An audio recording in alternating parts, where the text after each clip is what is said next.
Sampurasun, sampurnane rasa ingsun. Oke sahabat-sahabat, Rahayu Sagung Dumadi buat semuanya. Semoga selalu berbahagia. Tentunya bagi Anda yang sudah tercerahkan dan tersadarkan. Oke my friends, anywhere, everywhere, langsung aja ya. Jadi pada video kali ini saya akan menjawab atau merespon dari salah satu penggemar channel Warta Kabar Baik yang sering menghubungi saya beberapa waktu terakhir ini. Dan ada permohonan minta pencerahan begitu katanya ya. Nih, saya bacakan beberapa WhatsApp yang terakhir ya. Bang, kapan buat konten siksa kubur abang? Terus itu beberapa hari yang lalu. Kemudian hari ini tadi, Bang Frans, aku takut mati karena aku banyak dosa. Apakah nanti aku dapat siksa di alam kubur atau neraka bang? Terkadang di dalam hati aku ini bagaimana kalau aku bunuh diri saja, minum racun. Gitu. Abang Frans tolong kasih pencerahan untukku bang. Saya orang Medan, Sumatera Utara bang. Wih. Oke. Kemudian saya balasnya begini. Anda sepertinya jadi korban ajaran ulama-ulama yang penuh dengan khayalan soal Tuhan yang Maha jahat ya.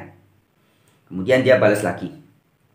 Saya takut disiksa di kuburan sampai ke neraka Bang Frans. Setiap hari menghantui hidupku bang. Wih. Sudah masuk neraka nih sebenarnya nih. Ya. Nanti kita bahas. Aku berpikirkan bagaimana kalau saya minum racun saja bang. What? Minum racun? Tolong pencerahannya ya bang. Nah begitu ya. Nah, pertama-tama kita ucapkan terima kasih dari pemilik nomor WA 0812646123 sekian ya. Terima kasih buat pertanyaannya. Oke ya. Sebelum nanti saya akan menguraikan dan menjawab yang menjadi keresahan sahabat atau Anda, mari kita simak sama-sama dulu ya cuplikan edukasi yang disampaikan oleh Dr. Ryu Hasan. Perhatikan baik-baik karena ini ada hubungannya erat sekali dengan kekhawatiran dan ketakutan Anda tentang siksaan neraka karena Anda merasa hidup penuh dosa ya. Atau siksa kubur ya. Oke, simak demikian dulu edukasi yang disampaikan oleh Dr. Ryu Hasan ya ketika podcast bersama Abu Marlu. Perhatikan baik-baik.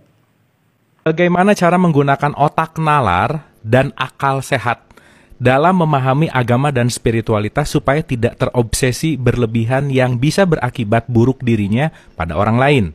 Dan apakah benar yang rela berkorban itu memberikan keuntungan dan kepuasan tertentu pada kelompok sosialnya? Terima kasih. Silakan dok. Ini pertanyaannya pendek, jawabannya bisa panjang. Yang pertama ya. Oke. Yang pertama, bagaimana kita bisa mencoba menalar gitu ya, menalar tentang agama kita. Pertama, ini kan kita berbicara mengenai emosi nih ya. Emosi itu adalah hal-hal yang masuk dalam memori implisit kita yang menentukan apa yang kita lakukan. Jadi kita itu latihan, semua itu dilatih. Bagaimana kita mau menalar kalau dari kecil kita dikenalkan bahwa agama itu tidak bisa dipikir. Bahwa keimanan itu tidak masuk akal. Bahwa keimanan itu letaknya di atas akal. Ya, bagaimana kita mau bisa menalar dengan logis dan rasional kalau dari kecil itu ada hal-hal yang tidak bisa kamu pikir itu gitu ya. Ya, bagaimana kita mau latihan berpikir kalau dari kecil tanya sesuatu itu nggak boleh ditanyakan gitu. Ya. Bagaimana kita mencoba bernalar, berpikir secara logika, berpikir secara rasional, kalau sejari kecil kita tidak boleh berpikir rasional itu. Misalnya, kenapa sih Tuhan satu? Kok nggak setengah aja gitu. Ya, selama ini kan yang namanya Tuhan itu kan kalau ada jumlahnya itu kan bilangan asli 1, 2, 3, 4 banyak gitu. Kok nggak ada yang min gitu. Kok nggak ada yang setengah atau bilangan desimal 0,9 gitu. Nggak ada itu. Ya kan itu. Kenapa sih Tuhan kok satu, kok nggak setengah aja gitu, misalnya. Kalau dikatakan itu anak kecil, nggak boleh. Nah, gitu ya. Bagaimana kita mau belajar berpikir logis kalau sejak kecil kita mau bertanya saja sudah dihus gitu. Nggak boleh gitu. Itu di luar nalar gitu. Ya nggak bakal bisa gitu. Nah, latihan yang seperti ini, latihannya ya kita menerima sains secara penuh, sains gitu. Kalau ada sains yang bertentangan dengan keyakinan, ya nggak apa-apa sih gitu ya gitu. Latihannya gitu. Lu kok nggak apa-apa gitu. Orang namanya iman, gitu. Iman tuh nggak butuh bukti gitu. Buktinya bertentangan, ya suka-suka. Nggak masuk akal dong, ya biarin gitu. Ya, yang terjadi kan kalau pada saat keimanan kita dibilang nggak masuk akal, kita marah gitu. Padahal kalau misalkan orang pede dengan keimanannya, imanmu nggak masuk akal, ya biarin gitu. Suka-suka gue gitu. Ngayal dong, ya biarin gitu.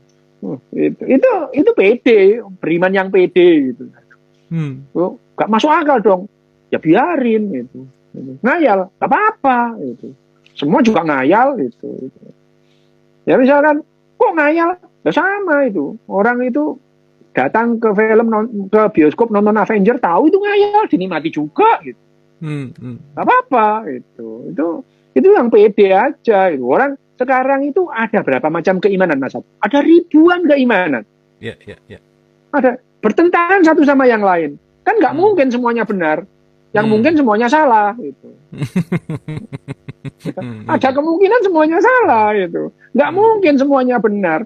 Nah makanya itu kita itu sering istilahnya dipuk-puk itu ya. Itu apa toxic positivity toxic itu semua agama benar lah, orang saling bertentangan kok benar semua, kamu ngelindur apa gimana itu, yang satu bilang 2 tambah 2 sama dengan 5, yang satu 2 tambah 2 sama dengan 6, ya nggak mungkin benar semua, yang mungkin salah semua itu. Yang ada itu adalah ya biarin, nggak masuk akal, ya nggak apa-apa sih gitu. Orang imanku, kamu imanmu aja gitu. Nah, masalahnya sejak kecil kita itu diajari, dilatih ngeresein keimanannya orang lain, itu yang jadi persoalan. Gitu. Benar dok, benar. Yang jadi persoalan, imanku, tapi ya udah diem gitu. Mohon maaf ya, sekedar mengingatkan, kamu tadi sudah sholat apa belum? Ini jengkelin banget itu ya. Kalau itu ngingetin yang sangat kelihatan halus gitu ya. Itu urusannya orang lain itu ya. Yang namanya kalau kita paham bahwa keyakinan itu adalah wilayah privat, adalah privacy, ya orang lain nggak usah ngurusin itu. Tadi kamu sholatnya ngadep mana sih? Kurang 15 derajat ke sana. Derajat dipermasalahkan gitu, sholat gitu. Itu karena ya memang sejak kecil kita dilatih untuk tadi puasa enggak, itu tuh Ical tanya itu. Tadi puasa enggak? Udah pernah dulu gitu. Udah pernah dulu. Iya itu. Saya itu kalau ditanya ya gitu. Puasa enggak? Udah pernah gitu. Yes, itu tadi ya edukasi yang sangat mantap disampaikan oleh Dr. Ryu Hasan bersama Kang Abu Marlo. Yang intinya teman-teman ya, dalam edukasi itu Dr. Ryu Hasan ingin menyampaikan bahwa beragama ini menjadi bodoh ya, beragama menjadi sulit mengalami realitas adalah karena dari kecil sudah ditakut-takuti. Dari kecil orang tidak menggunakan nalarnya. Bagaimana? Pertanyaannya Abu Marlo tadi kan, bagaimana supaya beragama dengan memakai nalar, memakai akal? Dijawab oleh Dr. Ryu Hasan bahwa sejak dari kecil dogma-dogma yang diajarkan melalui ustadz, melalui ulama, melalui guru-guru agama ya, itu justru melarang orang untuk berpikir. Ya, beriman tanpa berpikir. Beriman tanpa menggunakan akal, kan cuma iman. Percaya sesuatu yang tidak bisa dibuktikan, itu iman. Nah, padahal sebenarnya iman yang sejati bukan begitu. Iman sejati itu harus bisa terbukti. Awalnya percaya, tapi kepercayaan itu harus sampai jadi bukti. Itu namanya iman.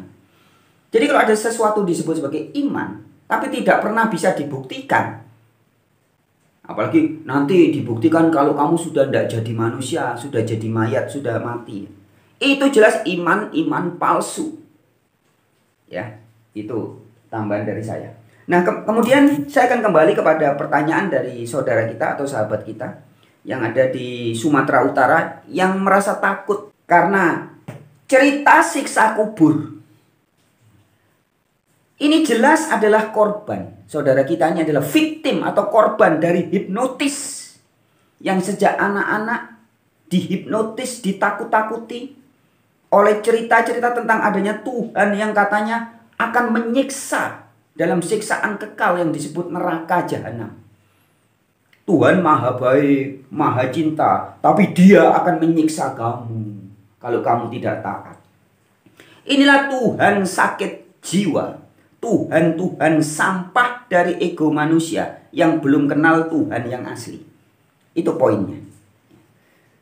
Tetapi kalau doktrin ini ditekankan, dihipnotiskan, didengung-dengungkan sejak kecil, anak-anak itu betul-betul bisa yakin bahwa ada sesuatu Tuhan yang maha jahat yang akan menyiksa kita.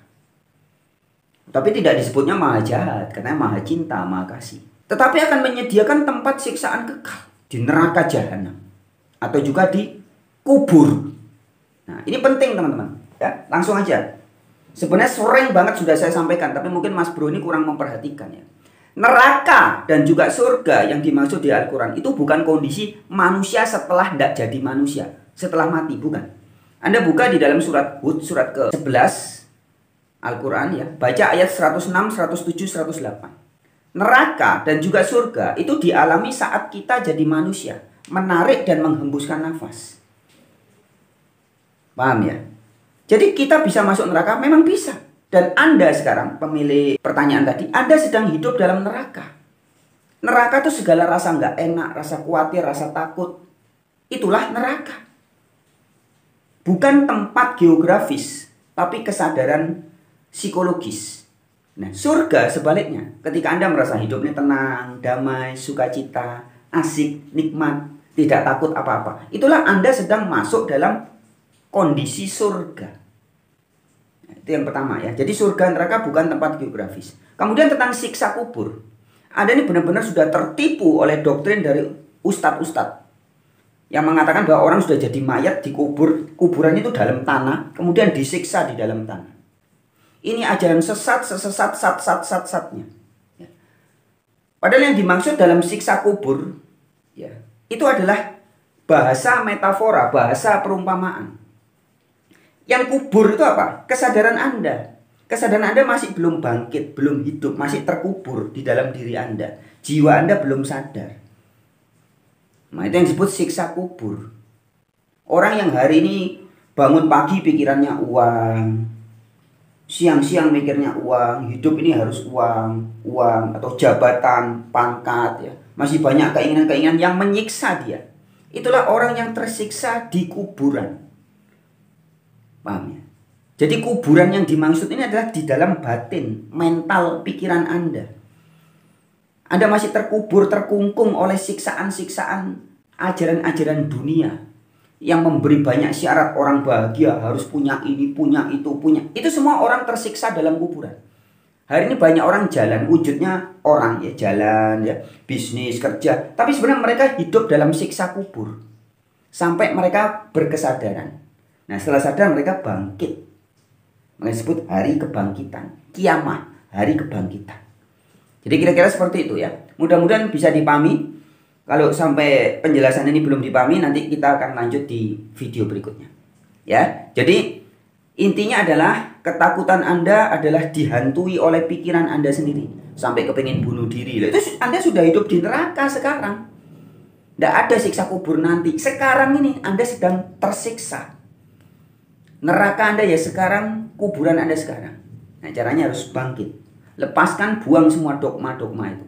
Itu dogma-dogma sampah dari ulama atau ustadz yang sama sekali tidak kenal Tuhan yang asli, tidak kenal surga yang asli, dan tidak kenal neraka yang asli. Ya, maka Anda harus merasakan Allah yang asli, nyata saat ini sekarang. Surganya juga sekarang. Kalau Anda tidak ikut kehendak Allah, Anda juga masuk nerakanya juga sekarang. Anda tersiksa di kubur ya sekarang. Anda terkubur, terkungkung oleh pikiran-pikiran dan hati Anda yang masih terpenjara dogma. Ya, maka itu harus lepaskan kekufuran, lepaskan kekafiran, kekafiran, penutup-penutup itu. Bebaskan, merdekakan diri Anda. Oke? Sekian aja. Sampai jumpa di video berikutnya. Terima kasih. Sip.